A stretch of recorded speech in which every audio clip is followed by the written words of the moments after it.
Au chalet, Hope dit à Liam qu'elle est toujours sous le choc que sa mère et Deacon se soient embrassés le soir du Nouvel An.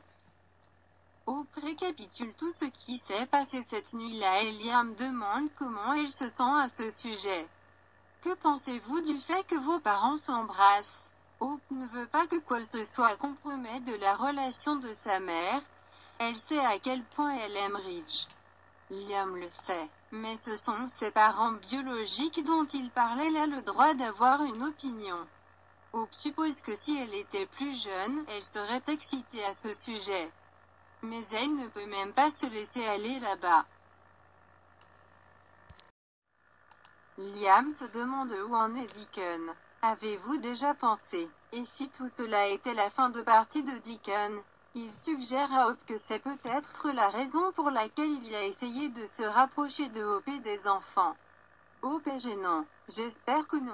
Liam revient en arrière. Évidemment, il t'aime beaucoup, mais c'est Deacon. Il pourrait faire exploser tout ça maintenant, le disant à Ridge. Hope ne pense pas qu'il ferait ça. Liam non plus, mais encore une fois, c'est Deacon. Hope veut juste savoir pourquoi cette nuit-là et pourquoi maintenant. Le diacre essaie de l'arrêter et comment aucun d'eux n'aurait dû permettre que cela se produise.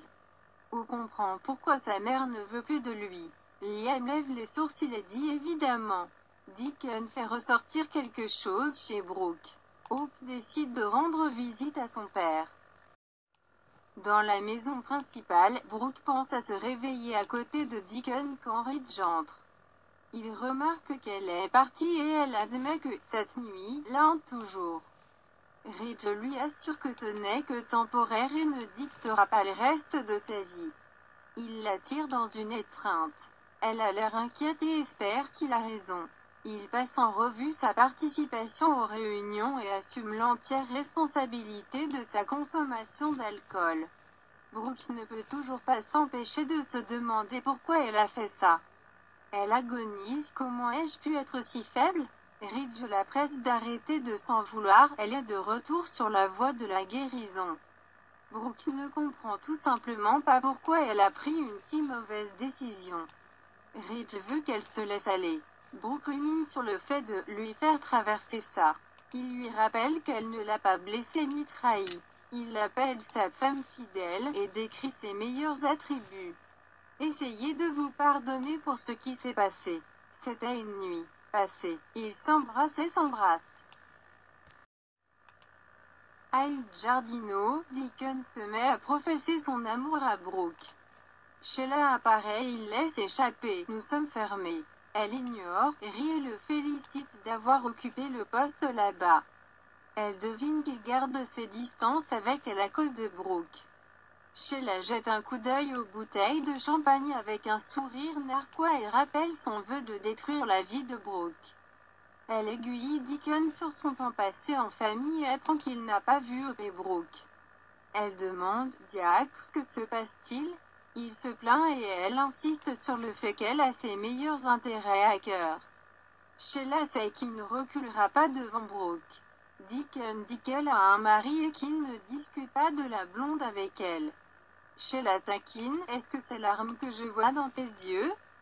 Deacon grogne. Peut-il? Sheila sourit d'un air narquois. Tu as mal pour Brooke. Sheila demande si Deacon a parlé à Hope et apprend que non.